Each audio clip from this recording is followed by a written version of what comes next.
वो आए घर हमारे, हमारे खुदा की कुदरत है। कभी हम उनको, कभी अपने घर को देखते हैं।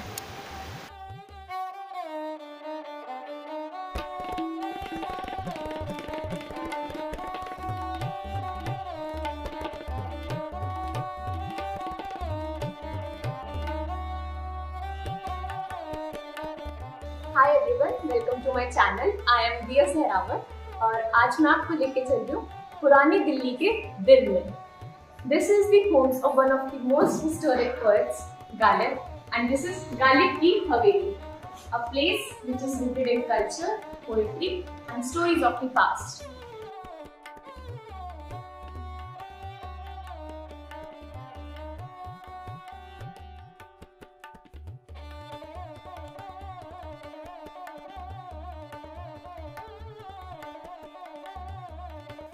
ये गालिब की हवेली है जहाँ पर इमोशंस को वर्ड्स मिले थे।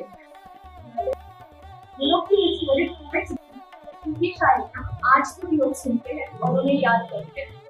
उनका जीवन बहुत ही दुख भरा रहा था। उनकी बहुत कम उम्र में शादी हो गई थी, जिसके बाद उनके 7 बच्चे हुए और सातों का एक एक का निधन हो गया। उनके जीवन के ये दुख उनकी शायरी में रिफ्लेक्ट होते हैं और वो आज तक हम पढ़ते हैं और हम समझते हैं कि उन पर क्या बीती होगी। उनकी शायरियाँ आज तक उतनी ही रेलेवेंट है। ये वो हवेली है जहाँ पर उन्होंने अपने लाइफ के आखिरी 9 साल गुजारे थे। गालिब एक 19th सेंचुरी के शायर, जिनकी शायरियाँ हमारे यूथ, ओल्ड पीपल सबके बीच आज भी उतनी ही फेमस है। ये है उनकी हवेली, जिसमें हम देख सकते हैं उनका फैमिली ट्री। ये है गालिब का फैमिली ट्री।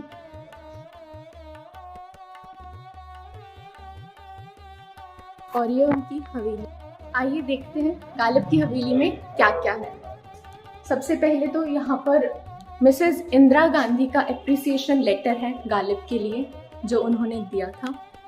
फिर यहाँ पर हम देख सकते हैं एक मूर्ति बना रखी है उनकी, और यहाँ पर आगे बीच बीच में उनकी किताबें भी रखी हुई हैं जहाँ पर वो अपने शेर लिखा करते थे। ये है उनका चेस, उनका मन पसंदीदा गेम। और ये एक उनका मिनी बुक शेल्फ, जिसमें उनकी कई सारी किताबें रखी गई हैं। इसमें उन्होंने अपनी कई सारी शायरियाँ, अपने कई सारे दुख लिखे हैं जो आज तक हमारे बीच उतने ही फेमस है। ये वीडियो सिर्फ गालिब के बारे में नहीं, बल्कि लिटरेचर इन जनरल के बारे में। लिटरेचर किसी भी भाषा की, उर्दू, हिंदी, इंग्लिश, कोई भी भाषा हो, लिटरेचर है। उससे हम अपने इमोशंस कन्वे करते हैं, हम अपने एक्सपीरियंस इस तरीके से लिखते हैं कि आगे आने वाली जनरेशन भी उनको पढ़ें, उनको याद रखें। लिटरेचर क्यों इम्पोर्टेंट है? लिटरेचर से हम अपने ह्यूमन एक्सपीरियंस को अक्रॉस जनरेशंस शेयर कर सकते हैं। उन्हें पता चल सकता है कि हमारे पहले वाली जनरेशंस किस तरीके से रहती थी, क्या उन्होंने फेस करा है और किस तरह से उससे डील करा है। सेकेंडली, लिटरेचर से हमारे लैंग्वेज, हमारी एक्सप्रेशन, हमारी क्रिटिकल थिंकिंग डेवलप होती है। जिस तरीके से हम अपनी भाषा यूज करते हैं, हम जिस तरीके से लोगों से बात करते हैं, वो बहुत इम्पोर्टेंट होता है और उससे हमारे खुद के अंदर की पर्सनालिटी वो रिफ्लेक्ट होती है। हमें एज अ ह्यूमन एम्पैथी के बारे में पता चलता है। जिस तरीके से गालिब ने अपने स्ट्रगल्स के बारे में लिखा, उसी तरीके से जेन ऑस्टन, वर्जीनिया वुल्फ, हर किसी पोएट ने अपने अपने स्ट्रगल्स, अपने अपने जीवन की जिस चीजों से उन्होंने डील करा है, उनके बारे में लिखा। हमने समझा कि as a person, as a woman, as anybody of any race, उन्होंने क्या क्या चीज फेस करी, कैसे उससे डील करा और कैसे उससे ऊपर उठे। हमें एज अ पर्सन एम्पैथी के बारे में पता चलता है। और आज मैं इंडिया में हूँ, लेकिन लिटरेचर के थ्रू मैं जानती हूँ कि 18th सेंचुरी या 19th सेंचुरी के इंग्लैंड में क्या हुआ था, या मैं दूसरे देश के बारे में, दूसरी लैंग्वेजेस के बारे में जानती हूँ ओनली थ्रू लिटरेचर। जिस तरीके से गालिब ने अपने शायरियों में, अपनी पोएट्री में अपने स्ट्रगल्स, अपनी लाइफ के बारे में लिखा था, सिमिलरली जो ब्रिटिश पोएट्स थे जैसे वर्ड्सवर्थ, कॉलरिज, शेक्सपियर, उन्होंने भी अपनी लाइफ के बारे में, अपनी पोएट्री को नेचर से रिलेट करा और उनके बारे में लिखा। गालिब ने भी उन्हें यूनिवर्सल ट्रुथ्स के बारे में अपनी पोएट्रीज लिखी। एक पोएट्री का अगर मैं एग्जांपल देती हूँ, गालिब ने लिखा है, दिल नादान तुझे हुआ क्या है, आखिर इस दर्द की दवा क्या है। वहीं पर जॉन कीट्स ने लिखा है, वॉज इट अ विजन और अ waking dream, fled the music.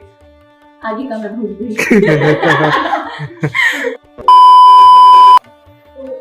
In today's fast-paced world, does literature still matter?